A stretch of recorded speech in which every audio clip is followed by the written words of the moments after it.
அழைத்த தேவன். அவர் மரணவரையில் நம்மை நடத்துவார். மனிதர்கள் நம்மை அழைத்திருப்பார்கள் என்று சொன்னால் பாதியிலே விட்டு விடுவார்கள். ஆனால் அவர் அழைத்த தேவன் அவர் மாறாத தேவன். அவர் பொய்யுரையாத தேவன்.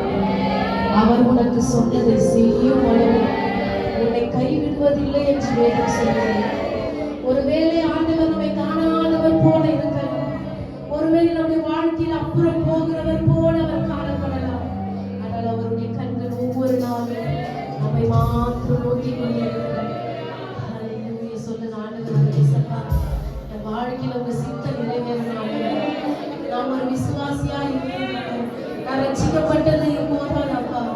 என்னை கொண்டு நீங்க என்ன சித்தம் வைத்திருக்கீங்களோ அது என் வாழ்க்கையில் நிறைவேறணும் ஆண்டவர். அதற்கு நான் பாத்திரவானா இருக்கணும் ஆண்டவர்.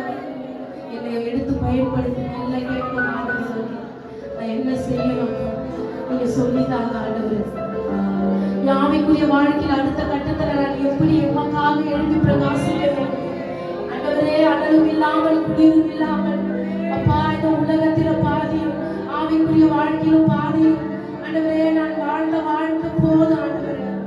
நான் இனி ஒரு வாழ்க்கை வாழ்வேன் என்று சொன்னால் அது உமக்காக மாத்திரதான்.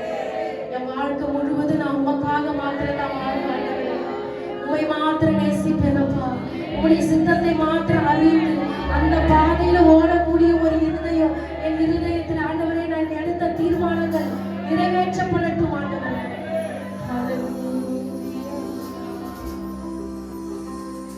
என்ன நான் செய்ய வேண்டும் சொல்லுங்கப்பா. எல்லாம் சொல்ல மாட்டவர் பார்த்து இன்றைக்கு ஒரு வாழ்க்கையில ஒரு எதிர்காலத்தை குறித்து ஒரு கேள்விக்குறியோடு இருக்கலாம். என் எதிர்காலம் எப்படி இருக்குமோ என்று ஒரு கேள்விக்குறியோடு இருக்கலாம். ஆண்டவரிடத்தில் நம்முடைய வாழ்க்கையை ஒப்பு கொடுப்போமா? நான் என்ன செய்யணும் ஆண்டவர்? என்ன நான் செய்ய வேண்டும் சொல்லுங்கப்பா. என்ன நான் செய்ய வேண்டும் சொல்லுங்கப்பா. நான் கீழ்ப்படிவேன் என்றே செயல்படுவேன். நான் கீழ்ப்படிவேன் என்றே செயல்படுவேன். வாழ்ந்து காட்டுவேன் என்னை நம்புங்கப்பா. சொல்லுங்க ஆயத்தரம் ஆண்டவரே நம்புங்க ஆண்டவரே.